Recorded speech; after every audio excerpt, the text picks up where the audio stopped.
Hi, Jason from the 12 Volt Shed.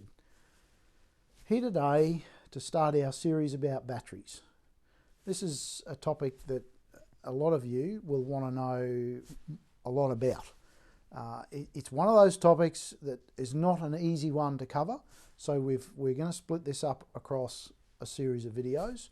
And right from the bat, what I'd say is that, as I say in my other videos, I'm a bit of a student of life here. I'm not an electrical engineer. I don't have a degree in battery chemistry.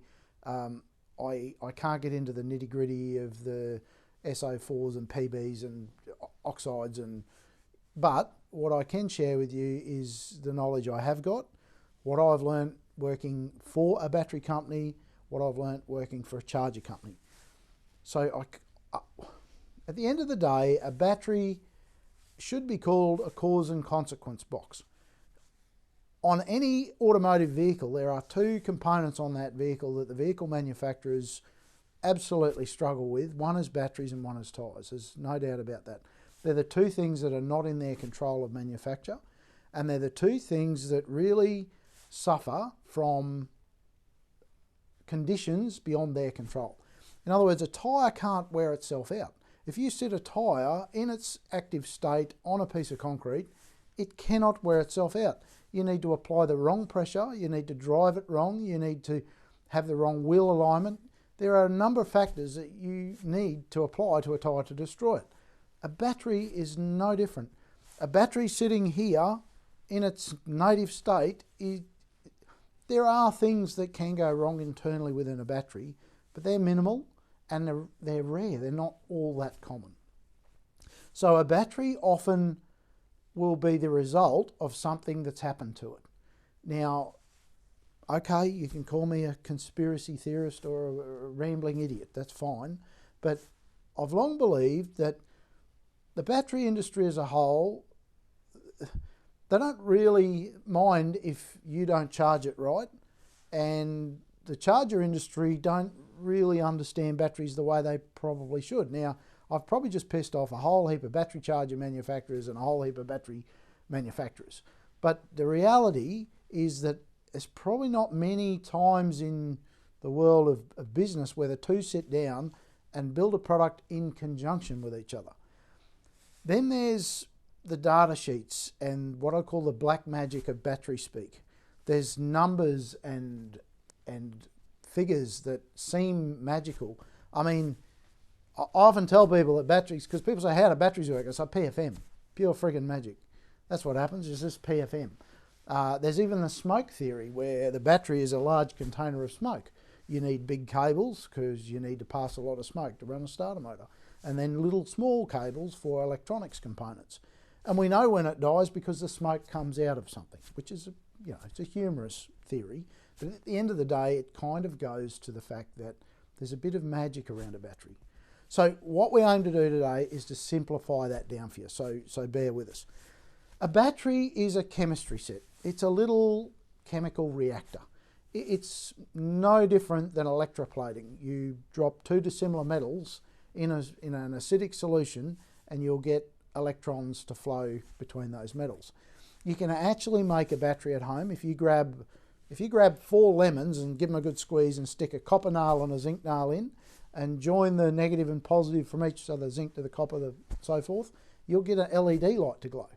Two dissimilar metals in an acidic solution will help electrons flow. So a battery really is a bunch of lead. Now there's different types of batteries, and for the purpose of this series, I'm going to focus on the lead acids. That'll be the battery that affects the most. We'll do a separate series on lithium later, but lead acid for now. So, understanding that a battery is a little chemical reactor is the first part of the process. Its construction's pretty simple. It's a lead grid, and then it's got acid added into it. There's different battery types in the lead acid family, but they all contain lead and acid. So if I've got a flooded battery, which is a battery that's got lead, a separator, and water with acid suspended in the water, then I've got an AGM, which is an absorbed glass mat, which that battery is suspended lead with a separator, and that separator has got the acid absorbed into it. or a gel battery where in the separator they put a gel-like substance that contains the acid. All have lead and acid, all require that interaction between that chemistry set to create electrons to flow so that you get power out of the positive and negative post. This battery here it's an old battery that I had in my caravan. When I bought the caravan, this battery came with the van, and the owner admitted to me that it probably not had the best of lives or been treated the best, and it's heavily sulfated. So this battery is very much end of life. It does all of the things you'd expect to see of a battery that has lived a long life and done its job. The moisture within this battery will have evaporated over time.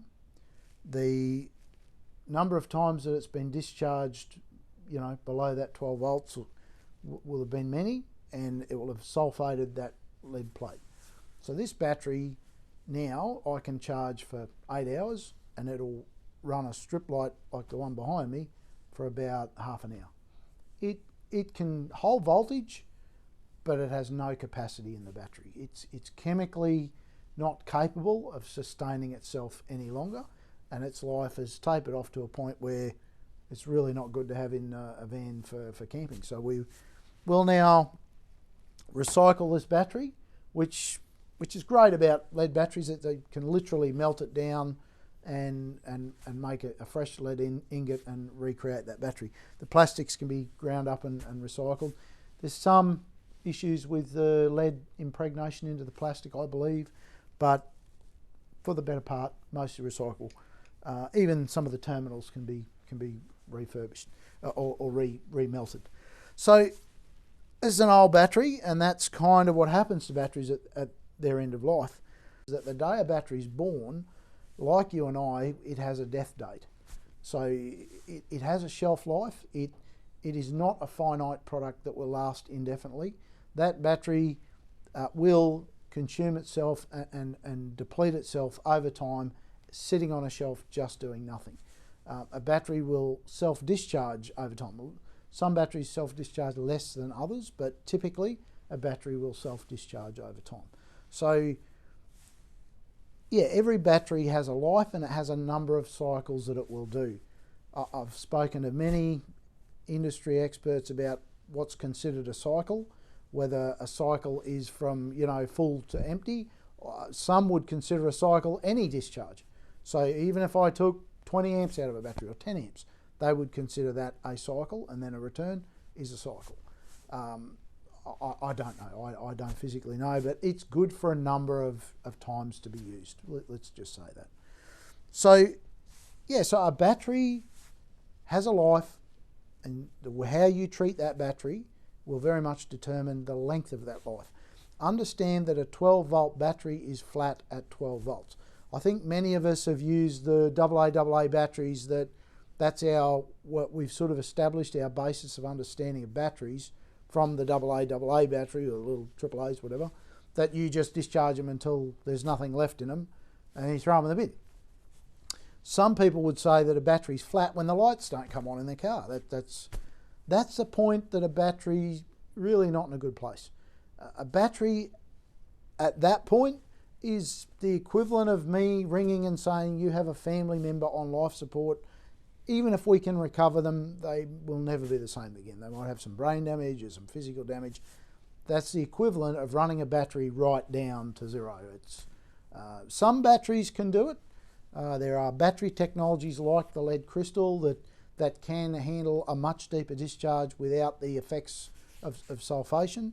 But even they can't do that indefinitely. You can't just keep doing that to them, because again, you'll shorten the life dramatically of that battery.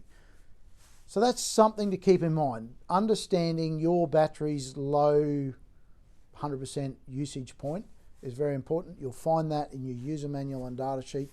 In part something of this series, we will cover reading and how to determine that in your user manual and data sheet. So check back every now and then. We'll keep adding to these, and we'll keep learning together. I always say, if you disagree, if you've got a comment, or if you'd like to share something with us, click on the subscribe, click on the comments, add a comment, and please interact with us. It's important that we learn. I never ever consider myself a know-it-all who knows everything. I'm learning every day, and I love that learning process, and I'm sure as you do, because that's why you're watching this video. So let's learn together, share our knowledge, and we can all have a much better experience out of a reasonably expensive investment of a battery. So yeah, let's do that together. All right, I'll come back with another part and we'll continue on.